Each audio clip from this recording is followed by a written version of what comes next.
Hello students, this is Bhushan Gaikwad. Again आप सभी का स्वागत है फिर एक बार इस नए वीडियो लेक्चर में। दोस्तों, इस वीडियो लेक्चर में हम लोग डिस्कस करेंगे लॉस ऑफ बायोडायवर्सिटी के बारे में।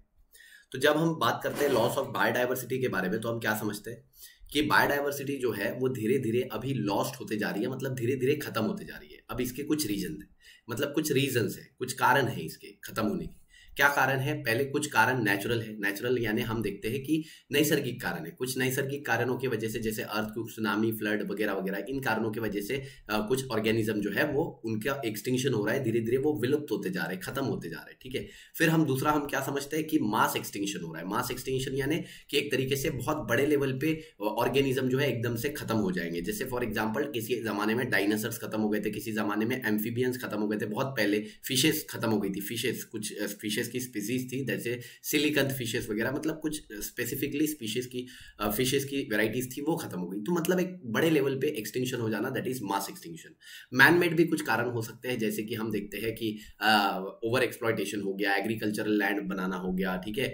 इसके अलावा अर्बनाइजेशन, शहरीकरण जिसको हम बोलते हैं, इन कारणों की वजह से भी बायोडायवर्सिटी का लॉस हो सकता है। तो बायोडायवर्सिटी जो है वो डे बाय डे हमारे कुछ रीजंस के कारण, कुछ कारणों के कारण बायोडायवर्सिटी खत्म होती जा रही है। अब कुछ कारण नेचुरल है, कुछ मैनमेड है, कुछ मास एक्सटिंक्शन जैसे, जो अभी तो नहीं हो रहा है लेकिन आने वाले समय में कभी भी हो सकता है, क्योंकि जिस तरीके की एक्टिविटीज हम कर रहे हैं तो ये हो सकता है कि आने वाले समय में मास एक्सटिंक्शन को लीड कर सकता है। ठीक है। तो देखते हैं क्या लिखा हुआ है। देखो, biodiversity leads to the overall imbalance of the ecosystem. तो लॉस ऑफ बायोडायवर्सिटी की अगर बात करते हैं, अगर लॉस हो जाता है बायोडायवर्सिटी का, तो यहाँ पे बोला है कि ये ओवरऑल इम्बैलेंस कॉज कर सकता है किसको? इकोसिस्टम को। Chief serious aspects of loss of biodiversity, अगर मेन एस्पेक्ट्स की बात करें जो लॉस ऑफ बायोडायवर्सिटी के लिए रिस्पॉन्सिबल होंगे, ठीक है, तो there are three main types of extinction. तीन टाइप्स ऑफ एक्सटिंक्शन हो सकते हैं। एक नेचुरल एक्सटिंक्शन हो सकता है, नेचुरली ऑर्गेनिज्म एक्सटिंक्ट हो सकते हैं। एक मास एक्सटिंक्शन हो सकता है, मतलब बड़े लेवल पे एक साथ एक कारण की वजह से बहुत सारे ऑर्गेनिज्म खत्म हो जाए। क्या पता एक मीटियोराइट आ जाए और पूरे ऑर्गेनिज्म एक ही दिन में खत्म हो जाए। ठीक है। इसके अलावा मैन मेड बहुत सारे ऐसे कारण है, एंथ्रोपोजेनिक एक्टिविटीज है जिसकी वजह से एक्सटिंक्शन हो सकता है। ठीक है। तो यहाँ पे आपने बोला कि ये मास एक्सटिंक्शन वाला फिनोमिना तो डायरेक्ट काम नहीं करेगा, लेकिन मेनली नेचुरल और मैन मेड एक्सटिंक्शन बहुत ही ज्यादा वर्क कर रहे हैं आज के डेट में। तो आप देखते हैं नेचुरल एक्सटिंक्शन के कारण, नेचुरल रीजंस जो है, नेचुरल एक्सटिंक्शन के जो रीजंस है वो फॉरेस्ट फायर, जंगल में आग लग जाना, अर्थक्वेक, भूकंप आ जाना, वोल्केनिक इरप्शंस यानी ज्वालामुखी का फटना। ठीक है। मैन मेड रीजंस की अगर हम बात करते हैं तो मैन मेड रीजन में हैबिटेट डिस्ट्रक्शन, हम एनिमल्स के हैबिटेट को खराब कर देते हैं, खत्म कर देते हैं, जंगल तोड़ देते हैं। हंटिंग करते हैं, हम बहुत ज्यादा एक्सेसिव शिकार करते हैं। सेटलमेंट करते हैं, सेटलमेंट एक तरीके से हम देखते हैं कि हम जगह ऑक्यूपाई करके रखते हैं, ऑक्यूपाई करके हमारी कुछ एक्टिविटीज, फैक्ट्रीज डाल देते हैं, ऐसा कुछ। ठीक है। इसके अलावा ओवर एक्सप्लॉयटेशन, हम जरूरत से ज्यादा चीजों का यूज करते हैं, जरूरत से ज्यादा लैंड्स का यूज करते हैं। हमें जरूरत है एक घर की जिसमें हम 4 लोग रह सके, लेकिन हमको चाहिए हमारे 10 एकड़ का बंगला, ठीक है, जिसमें हम रह सके। तो ये थोड़ा सा एक तरीके से हम अपने मतलब के लिए हम दूसरे ऑर्गेनिज्म का हैबिटेट क्या कर रहे हैं? डिस्ट्रॉय कर रहे हैं। तो हम क्या करते हैं? हम जरूरत से ज्यादा यूज करते हैं। रिक्लेमेशन की हम बात करते हैं तो रिक्लेमेशन यानी कुछ सुधार, कुछ नया बनाना। कुछ नया बनाने के लिए हम एनिमल्स को एक तरीके से उसका हैबिटेट लॉस करते हैं, मतलब हम नया पुल बनाने के लिए, ब्रिज बनाने के लिए, ठीक है, और बहुत सारी चीजें हमें बनानी होती है तो हम क्या करते हैं? एक तरीके से जंगल तोड़ देते हैं। अब यहाँ पे मास एक्सटिंक्शन के बारे में बात की है कि मेजर मास एक्सटिंक्शन जो हुए हैं पास्ट में, तो आप देखो क्रिटेशियस और सीनोजोइक ये पीरियड है। पीरियड अगर आपको याद होगा, जियोलॉजिकल टाइम स्केल में कुछ पीरियड होते हैं, कुछ इराज होते हैं, कुछ इपोक्स होते हैं। तो ये पीरियड है। तो इसमें आप क्रिटेशियस सीनोजोइक पीरियड में कुछ एक्सटिंक्शन देखते हो, कुछ एनिमल्स ऑर्गेनिज्म का एक्सटिंक्शन हुआ था वहां पे। ट्रायाजिक जुरासिक में आप देखते हो डायनासोर्स का एक्सटिंक्शन हुआ था। पर्मियन ट्रायाजिक पीरियड में भी कुछ ऑर्गेनिजम्स का एक्सटिंक्शन हुआ था। इसके अलावा डेवोनियन, कार्बोनिफेरस के बीच में ऑर्डोवेशियन, सिलुरियन। तो ऐसे बहुत बड़े बड़े लेवल पे ऐसे 5 मेजर एक्सटिंक्शन हुए आज तक। कितने बड़े? 5। यहाँ पे लिखा है we are aware 5 mass extinction. आज तक के हमें 5 मास एक्सटिंक्शन के बारे में हमें नॉलेज है। इसके बाद हम क्या लिखते हैं कि 5 मास एक्सटिंक्शन तो हमें पता है, और अगर ऐसे ही चलता रहा तो we are close to 6th extinction. ठीक है। 6th extinction is progressing at an alarming rate. ठीक है। और यहाँ पे हम क्या बोलते हैं? Estimated to be 100 to 1000 time faster than the pre human time. तो अगर हम बात करते हैं ये जो 6th एक्सटिंक्शन आएगा, ये प्री ह्यूमन टाइम से 1000 गुना ज्यादा तेज होगा।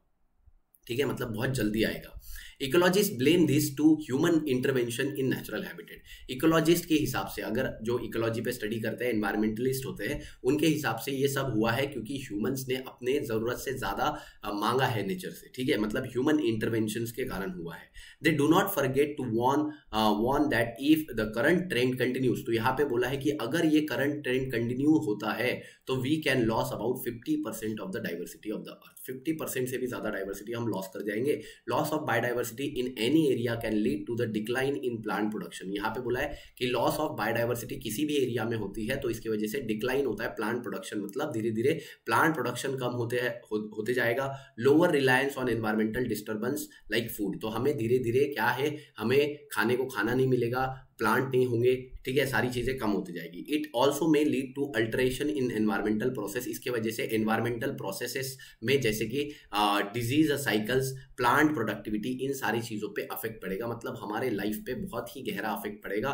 जैसे कि डिजीज साइकिल यानी डिजीजेस बढ़ते जाएंगे, ठीक है, प्लांट प्रोडक्टिविटी घट जाएगी, तो ये सारी चीजें जो है ये हमारे अनफेवर में वर्क करेगी, हमारा सर्वाइवल मुश्किल हो जाएगा और अल्टीमेटली हम ह्यूमन की स्पीशीज भी एक्सटिंक्ट कर जाएंगे। तो इसी वजह से लॉस ऑफ बायोडाइवर्सिटी को हमें प्रिवेंट करना बहुत ज्यादा जरूरी है। और अगर बायोडाइवर्सिटी के लॉस को प्रिवेंट करना है तो हमें क्या करना चाहिए, हमें बेसिकली बायोडाइवर्सिटी का कंजर्वेशन करना चाहिए, ज्यादा से ज्यादा प्लांट लगाने चाहिए, प्लांटेशन करना चाहिए, एनिमल को हार्म नहीं पहुंचानी चाहिए, एनिमल को कंजर्व करना चाहिए और ज्यादा से ज्यादा हम एक तरीके से वाइल्ड लाइफ एक्टिविटीज को सपोर्ट करना चाहिए, है ना। तो ये सारी जो चीजें हम करेंगे तब हमारे आने वाले टाइम में बायोडाइवर्सिटी जो है वो धीरे धीरे एनहांस होगी। हाँ, और हमारा जो ग्रीडीनेस है, जो लालच है, जो चीज़ों को लेके हमें ये भी चाहिए वो भी चाहिए, इतना जगह होना चाहिए रहने को हमारे घर में, ये सारा मतलब एक पर्टिकुलर बहुत सारे एनिमल प्रोडक्ट हमारे घर में यूज होते हैं, तो एनिमल्स की बहुत ज़्यादा अमाउंट में हम एक तरीके से बलि चढ़ाते हैं हमारे प्रोडक्ट्स के यूज़ के लिए, है ना। तो ये सारी चीज़ें हमें थोड़ा सा क्या करना पड़ेगा, अपना ग्रीडीनेस, अपना लालच कम करना पड़ेगा,